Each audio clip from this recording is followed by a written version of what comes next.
Salut, c'est Elena.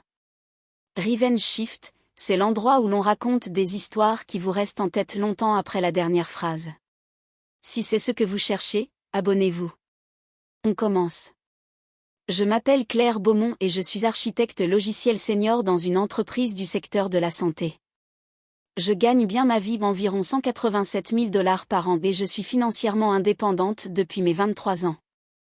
J'en ai 34 aujourd'hui, et depuis 10 ans, je suis propriétaire à 100% de ma maison Craftsman de 3 chambres à Portland.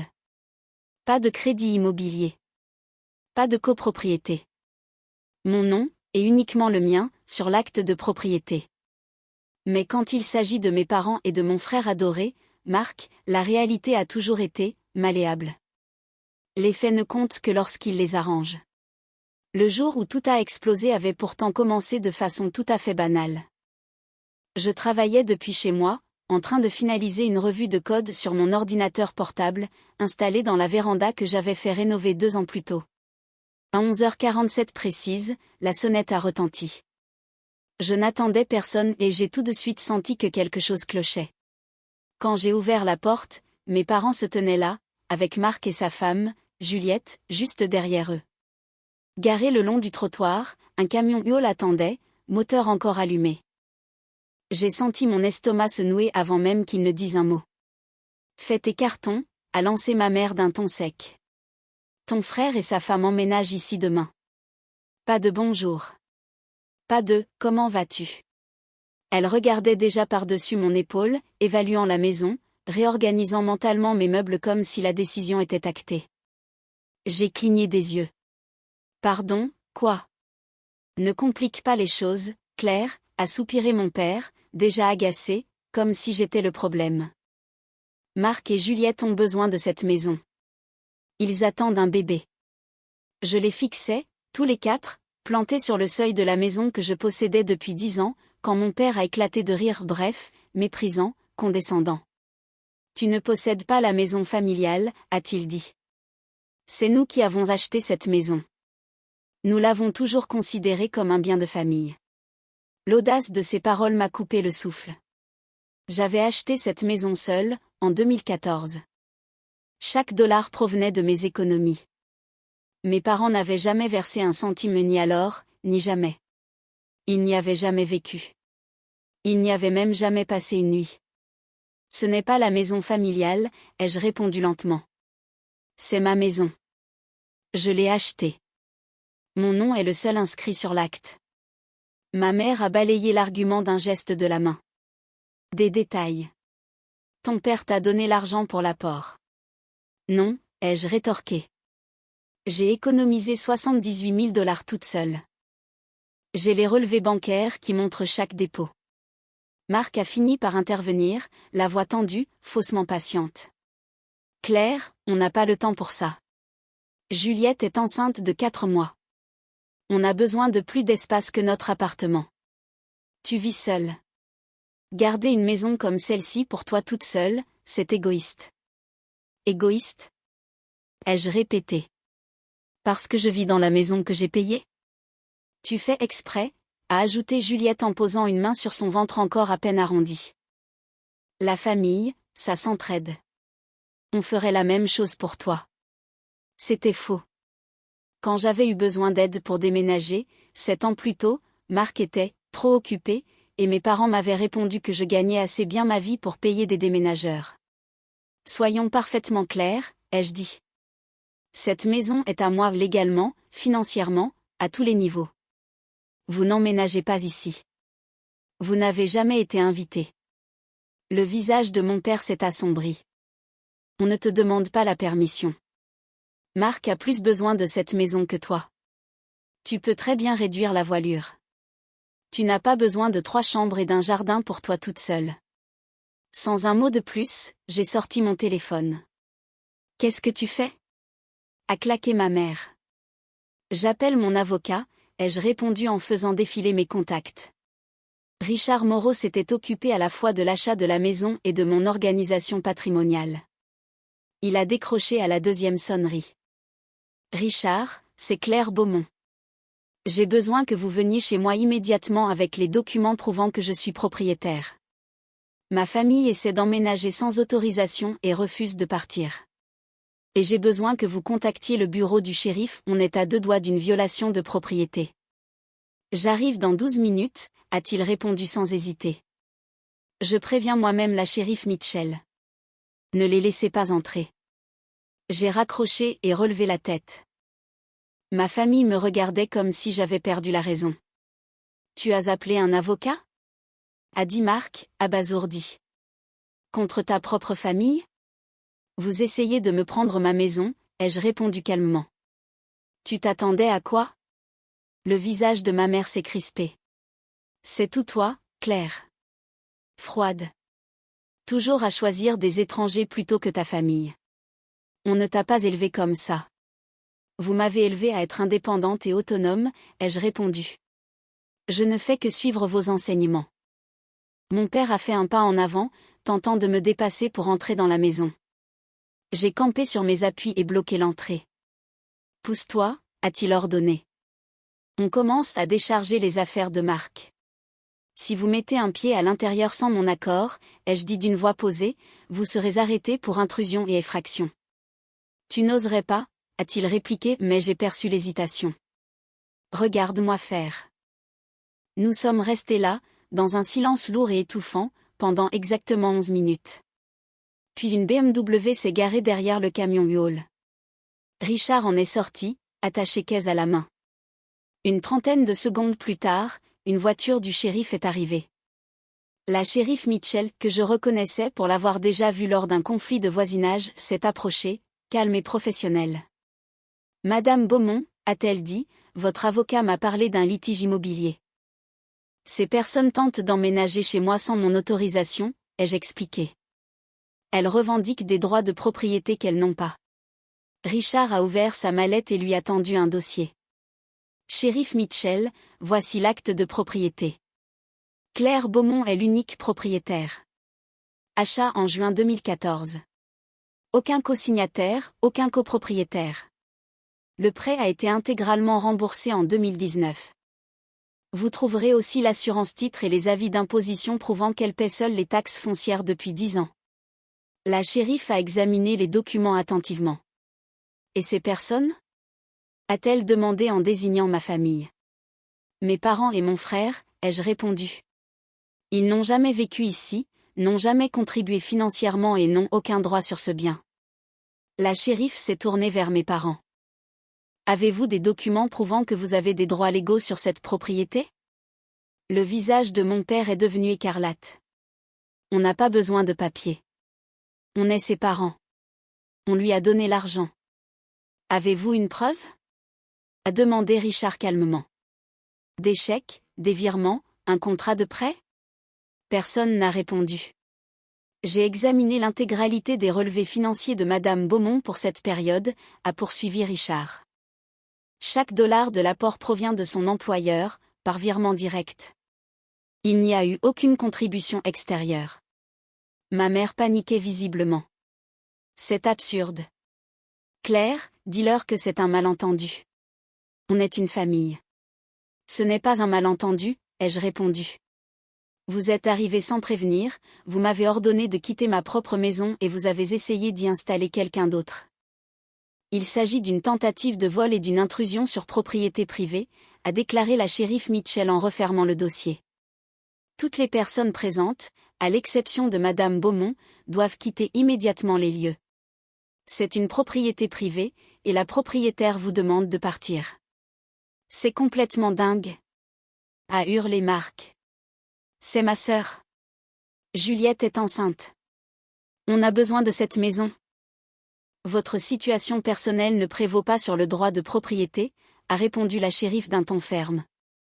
Partez immédiatement, ou je vous arrête pour violation de domicile.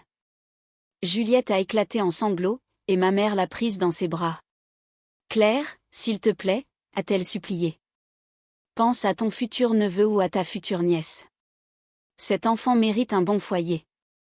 Alors Marc devrait lui en offrir un, ai-je répondu calmement. Comme je l'ai fait pour moi-même. Mon père m'a pointé du doigt, la main tremblante de rage. Tu vas le regretter. C'est fini entre nous. Définitivement. Je m'en remettrai, ai-je dit. Ils sont partis. Le camion Huol s'est éloigné avec ce qu'ils avaient déjà chargé à l'intérieur. La shérif Mitchell a pris ma déposition officielle, et Richard a fait des copies de tous les documents de propriété avant de repartir. Après le départ de la shérif, Richard m'a demandé. « Voulez-vous porter plainte ?» « Pas encore, ai-je répondu. Mais consignez tout. J'ai le sentiment que ce n'est pas terminé. » J'avais raison.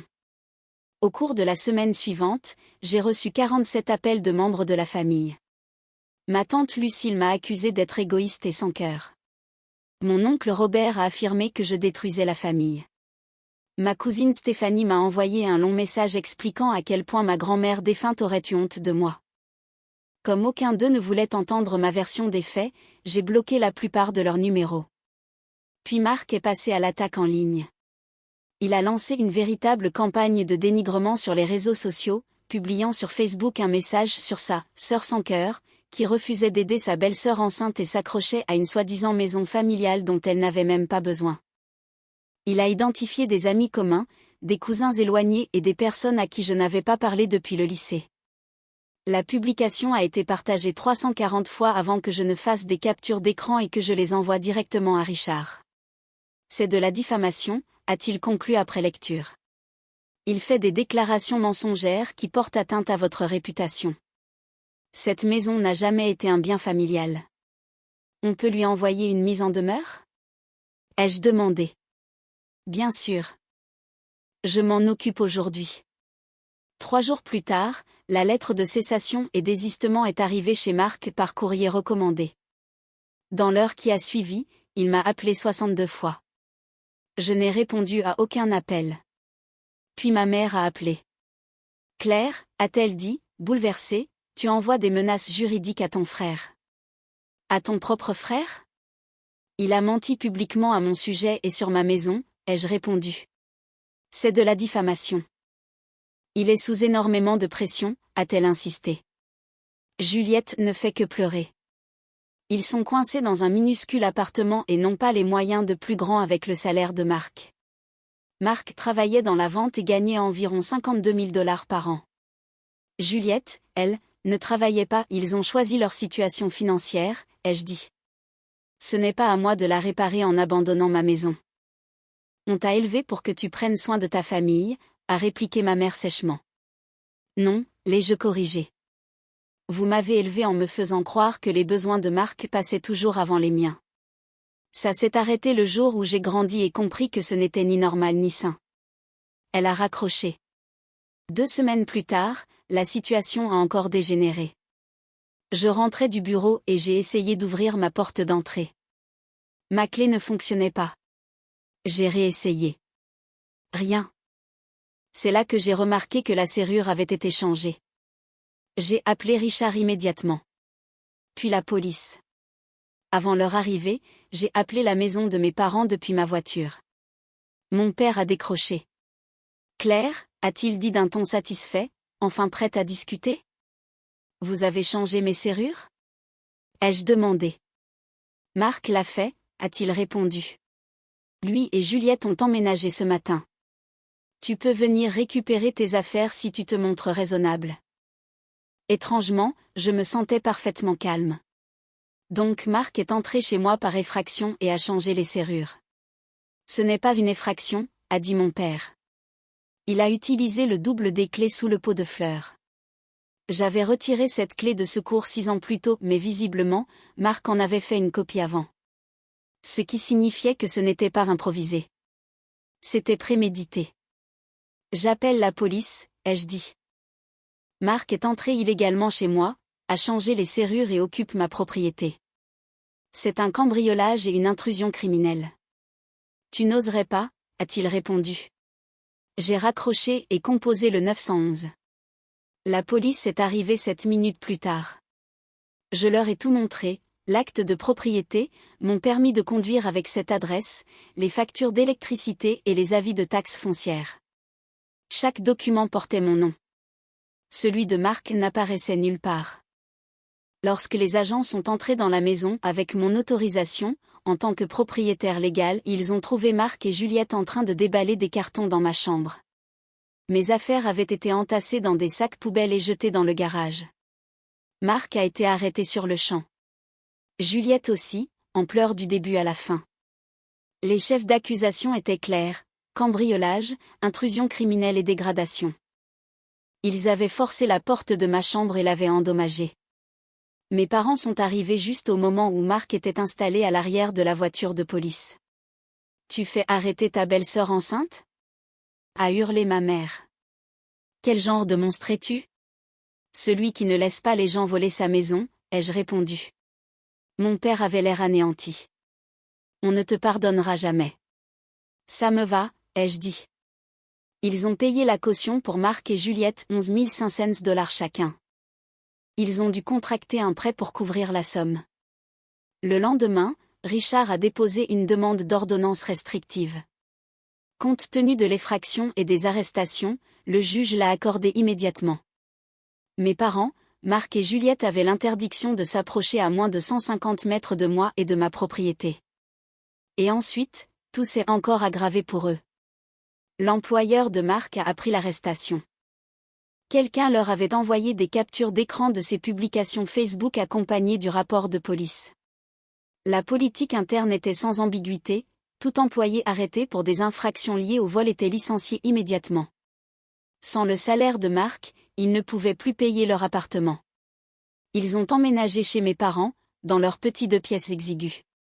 Exactement la situation qu'ils cherchaient à éviter. Plus tard, ma mère m'a appelé depuis un numéro inconnu. J'ai répondu avant de comprendre que c'était elle. « Claire, s'il te plaît » a-t-elle supplié. « Tu as fait passer ton message. Abandonne les poursuites.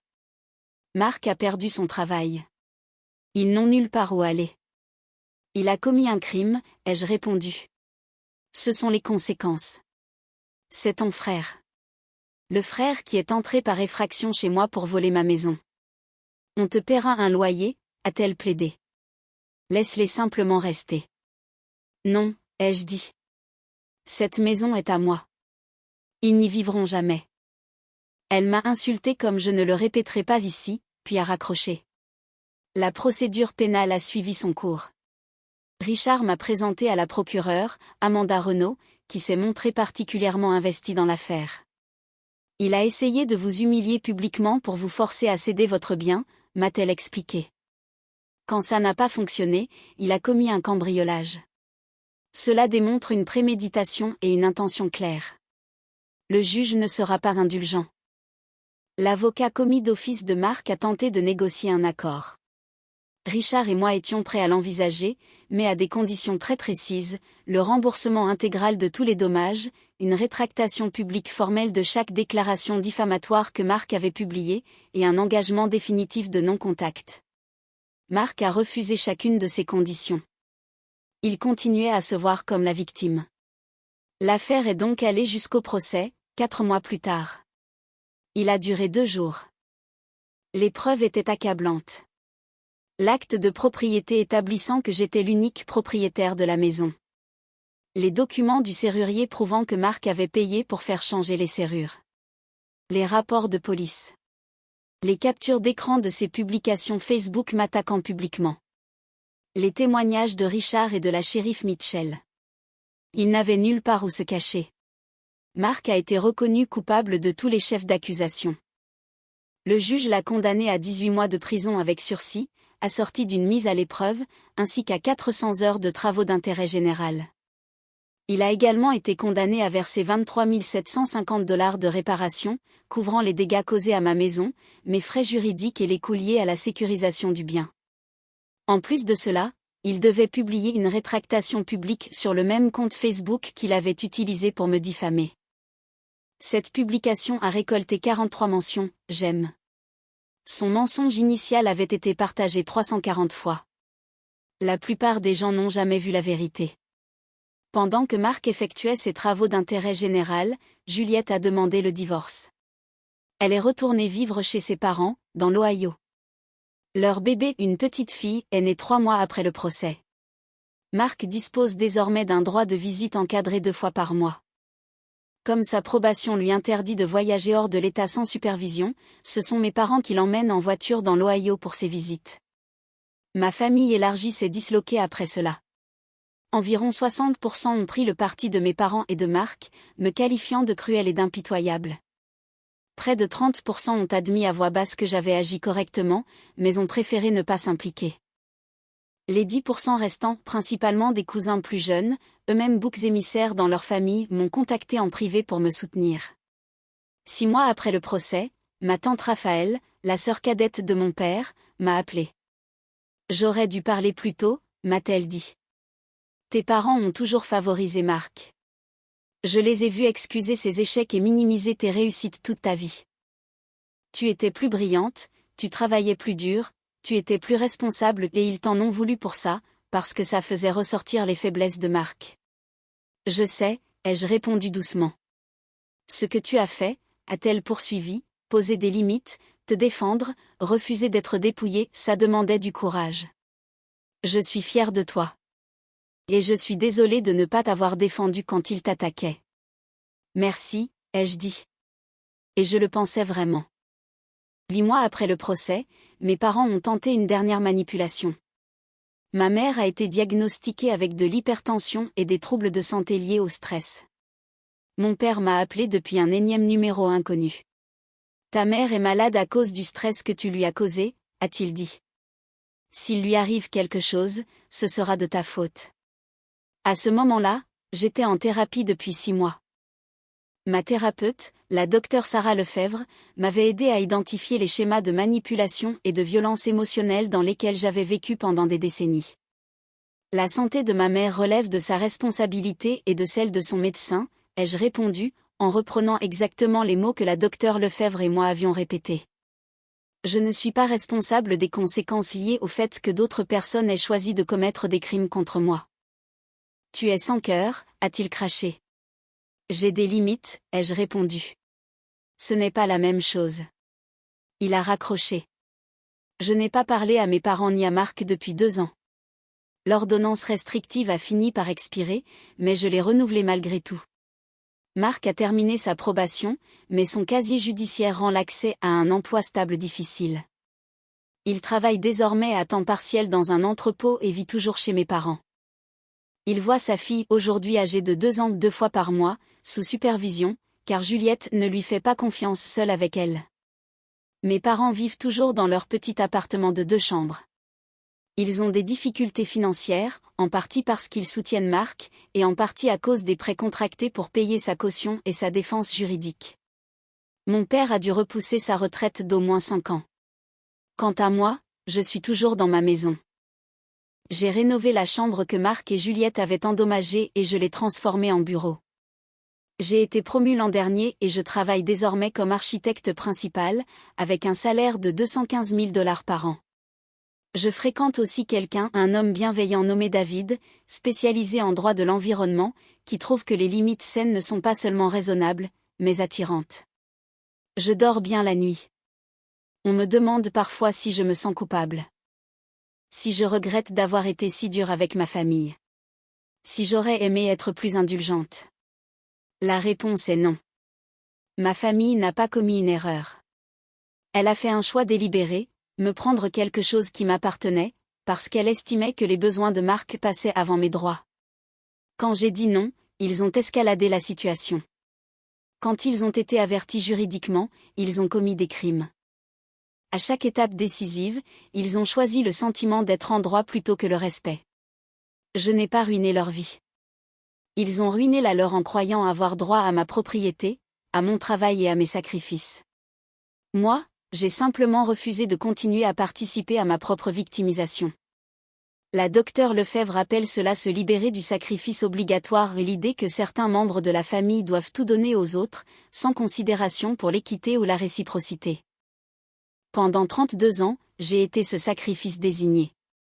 Le bouc émissaire dont les réussites étaient minimisées et dont les ressources étaient traitées comme un bien collectif au service de Mark. Me libérer m'a coûté la majorité de mes relations familiales, mais ces relations ne fonctionnaient que tant que j'acceptais moins que ce que je méritais, que je donnais plus que ce qui était juste, et que je me taisais face au déséquilibre. Il ne me manque pas. Ce qui me manque, c'est l'idée de ce que j'aurais voulu qu'ils soient. Des parents fiers de leurs 2 enfants. Un frère qui célébrait mes succès au lieu de les jalouser. Une famille où l'amour ne demandait pas que je m'efface. Mais pas ce qu'ils sont réellement. Ma maison a pris énormément de valeur. Elle vaut aujourd'hui environ 680 000 $, presque 3 fois le prix que j'avais payé. J'ai 340 000 $ d'épargne retraite. J'ai une carrière construite par mon propre travail. J'ai des amis qui me respectent. Une relation fondée sur l'attention mutuelle, pas sur l'obligation. Et j'ai quelque chose que ma famille ne pourra jamais m'enlever, le respect de moi-même. Le mois dernier, ma cousine Stéphanie, la même qui m'avait traité de sans cœur 2 ans plus tôt, m'a recontacté. Ses propres parents exigeaient qu'elle co-signe un prêt pour l'entreprise en faillite de son frère. Quand elle a refusé, ils l'ont accusée d'égoïsme et ont menacé de couper les ponts. Je te trouvais cruelle, a-t-elle écrit. Maintenant je comprends. Tu as simplement été la première assez courageuse pour dire non. On peut se voir ? Nous avons pris un café la semaine dernière. Je lui ai raconté tout ce que j'avais appris en thérapie. Je lui ai partagé les formulations de limites que la docteure Lefebvre m'avait enseignées et je lui ai montré comment les utiliser concrètement dans la vraie vie. Je lui ai expliqué qu'on peut aimer sa famille tout en refusant de la laisser nous exploiter. Mais ils ne te menacent pas de couper les ponts ? M'a-t-elle demandé. Ils l'ont déjà fait, lui ai-je répondu. Et, honnêtement, ça a été le plus beau cadeau qu'il m'ait jamais fait, la liberté. Elle commence une thérapie le mois prochain. Elle dit se sentir inspirée. Moi aussi. Parce que voilà ce que j'ai compris à travers tout ça, quand des personnes toxiques vous obligent à choisir entre votre bien-être et leur approbation, vous choisir vous-même n'est pas de la cruauté. C'est une question de survie. De santé. C'est le seul choix qui mène à une paix véritable. Je me suis choisie. Je referai exactement le même choix, sans la moindre hésitation. Et j'encouragerai toute personne confrontée à une situation similaire à faire de même. Ma maison m'appartient. Ma vie m'appartient. Ma paix m'appartient. Et personne, ni la famille, ni le devoir, ni la culpabilité ne me reprendra jamais tout cela.